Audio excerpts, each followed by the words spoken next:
गुरु की साजी नवाजी प्यारी साध संगत जी, प्यार और सत्कार से कहना धन निरंकार जी। साध संगत जी, सतगुरु माता सुदीक्षा जी महाराज हमें हर पल यही समझाते हैं कि रिश्ता पहले रब से फिर सबसे। जब जब रिश्तों की बात आती है तब तक एक गुरु के अपने शिष्य या भगत से रिश्ते को सबसे उत्तम माना गया है। सतगुरु माता सुदीक्षा जी महाराज हमें समझाते हैं कि काम, क्रोध, लोभ, मोह, अहंकार को जिसने वश में कर लिया है उसे रिश्तों को संभालना भी आ गया है। ऐसे ही दासी एक स्टोरी आप जी के चरणों में शेयर करने जा रही है। इसमें यही समझाया गया है कि क्रोध ना करना ही सही है। स्विट्जरलैंड में जिनेवा नामक नगर में एक वैज्ञानिक बैरोमीटर पर काम कर रहे थे। उनकी खोज का एक हिस्सा यह था कि वह हर रोज अलग अलग मौसम और टेम्परेचर की स्थिति में वातावरण में हवा के दबाव को रिकॉर्ड करना और अलग अलग रिजल्ट्स को पेपर्स पर लिख लेना। इस खोज पर उन्होंने 20 साल से भी अधिक समय तक मेहनत की। कई सालों की सख्त मेहनत से जमा किए गए आंकड़े पेपर्स के एक बड़े ढेर के रूप में उनकी टेबल पर पड़े थे। लगभग उसी समय उनकी कई साल पुरानी नौकरानी एक सप्ताह की छुट्टी पर गई और उसकी जगह नई नौकरानी रख ली गई। पहले ही दिन साइंटिस्ट दिल्ली की शाम की सैर के लिए निकल गए। वापसी पर उन्होंने देखा कि उनकी टेबल से पेपर्स का ढेर गायब था। वह उसकी जगह न्यू और साफ सफेद वाइट पेपर्स पड़े थे। उन्होंने नई नौकरानी से पूछा, टेबल पर रखे मेरे पेपर्स कहाँ हैं? इस पर वह नौकरानी बोली, मालिक, मैं आपका कमरा साफ कर रही थी। मैंने देखा कि इतने सारे पुराने, गंदे और दागदार पेपर्स आपकी टेबल पर पड़े हैं। मैंने उन्हें आग में डाल दिया है। किसी भी सामान्य व्यक्ति को गुस्सा दिलाने के लिए यह बात काफी थी, किंतु वह गुस्सा नहीं हुए क्योंकि उस साइंटिस्ट ने यह लेसन सीखा था कि जो भी होता है उसमें भगवान की इच्छा होती है। उन्होंने नौकरानी को डांटा नहीं, बस इतना कहा, हे भगवान, तेरी इच्छा पूर्ण हो।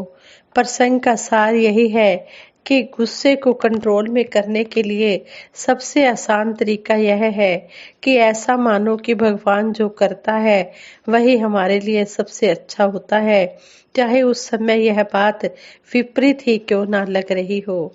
साथ संगत जी कहते हैं कि जब काम, क्रोध, लोभ, मोह, अहंकार को इंसान अपने वश में कर लेता है तो फिर वह रिश्ते भी बचा कर रख लेता है, चाहे वो मालिक नौकर का हो, चाहे माँ बेटे का हो, चाहे भाई बहन का हो, चाहे बाप पिता का हो, कोई भी रिश्ता हो।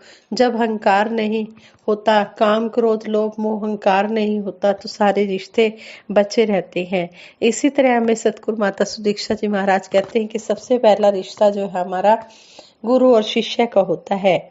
निरंकारी मिशन में ऐसी ही मर्यादा को खूबसूरती से निभाकर एक एग्जाम्पल कायम की परम ममता में निरंकारी राजमाता जी ने, जिन्होंने सतगुरु की पुत्र वधू के रूप में, फिर धर्मपत्नी के रूप में और फिर माँ के रूप में अपनी भक्ति निभाई।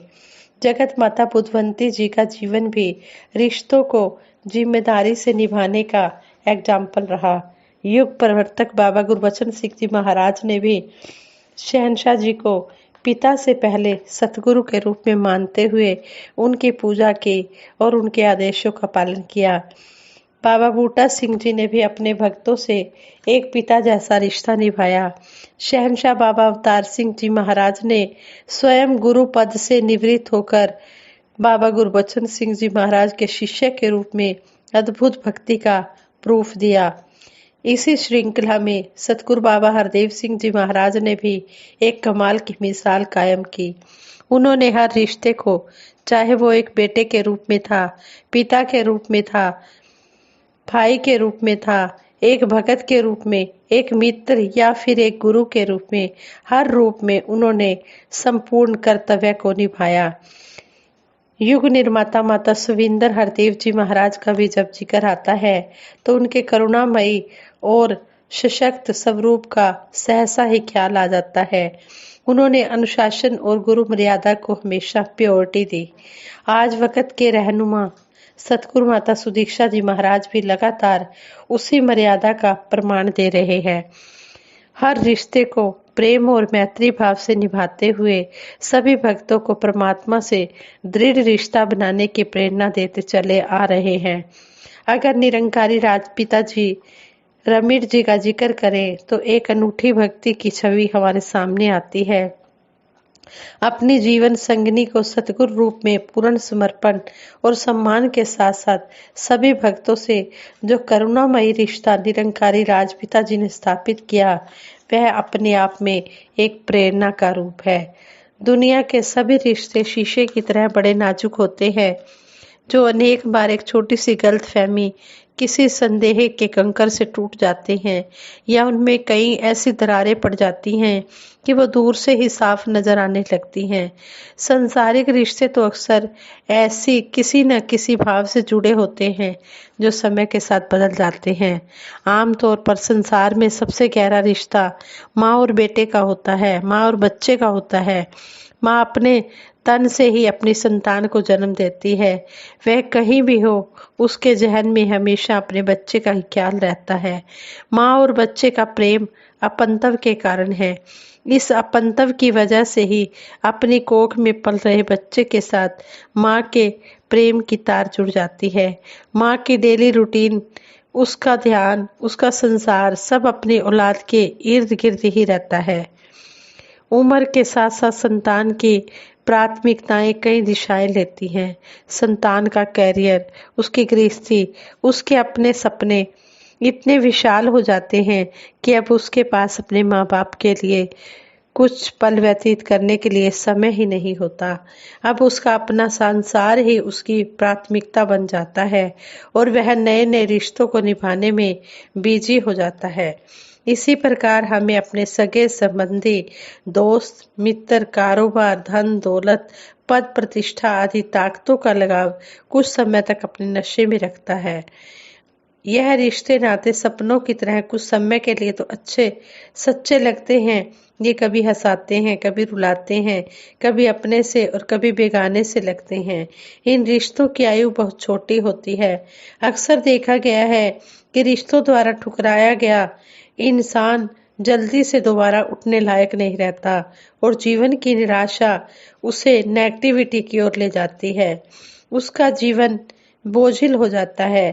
सच्चे प्रेम को पाने में असफल होकर असंतुष्ट मानव हालात से हताश होकर सुसाइड तक करने का विचार मन में ले आता है। प्रेम हर एक जीवन का आधार है और आज सच्चे प्रेम की ही सबसे अधिक कमी है। सतगुरु ही है जो हमसे निष्काम व सच्चा प्यार करते हैं।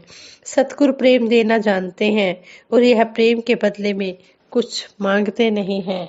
अपने शिष्यों से सतगुरु का प्यार सागर की तरह होता है, जिसमें चाहे जितनी नदियां नाले आ गिरे वह उनको अपने अंदर समा लेता है।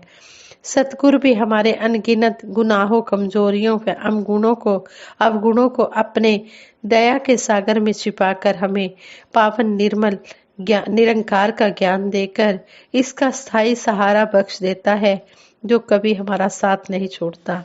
हमारे जीवन का सबसे बड़ा हितैषी सतगुरु ही है, जिसका कोमल हृदय किसी आंख में आंसू नहीं देख सकता। यह जन जन के दुख हरने के लिए दिन रात लंबी लंबी कल्याण यात्राएं करके मानव मात्र को परम ज्ञान का अडोल सहारा देने में कभी थकता नहीं। सतगुरु उस पारस की तरह है जो उस लोहे को भी सोना बना देता है जो किसी कसाई के हाथ में पकड़ी हुई छुरी या कटार में लगा होता है। इसके विपरीत लोहा भले ही मंदिर में क्यों न पड़ा हो, यदि वह पारस को नहीं छू पाया तो वह सोना बनने वाला नहीं है।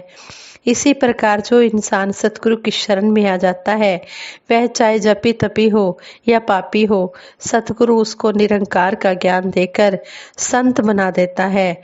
फिर दानव वृत्ति संत वृत्ति में बदल जाती है।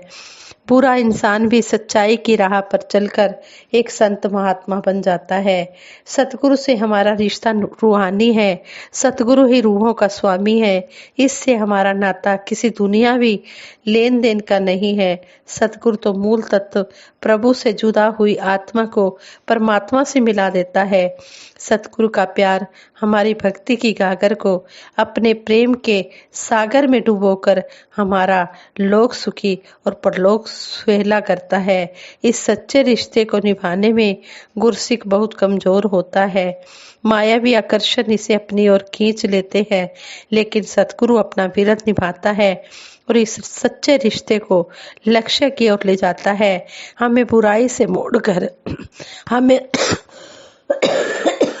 हमें बुराई से मोड़कर अच्छाई की ओर ले आता है और मानवीय गुणों से युक्त करके सच्चे मानव होने की पहचान देता है।